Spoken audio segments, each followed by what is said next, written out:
डीमार्ट मध्ये फॅशनच्या दुकानात किमती कमी करतो का? नाही ना. मग शेतकऱ्याच्या मालाची मूल्य कमी करण्याचा काय अधिकार आहे आपल्याला? जगाचा पोशिंदा हाल आत्महत्या करतोय का?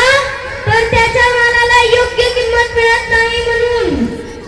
शिवकालीने एक ब्रीद वाक्य होतं, लाख मिळाले तरी चालतील पण लाखाचा पोशिंदा जिवंत राहिला पाहिजे. शेतकरी नाही वाचला तर पण काय मुद्दल माठी खाणार आहोत? आज माती ही तितकी स्वच्छ राहिलेली नाही. म्हणून म्हणतोय आपण सर्वजण शपथ घेऊया की शेतकऱ्याच्या मालाची किंमत करू. शेतकरी सुखी तर जग सुखी. जय जवान, जय जवान, भारत माता की, भारत माता की. धन्यवाद. हॅलो, इयत्ता 6वी आणि 7वी मधले ज्या मुली आहेत उखाणासाठी त्यांनी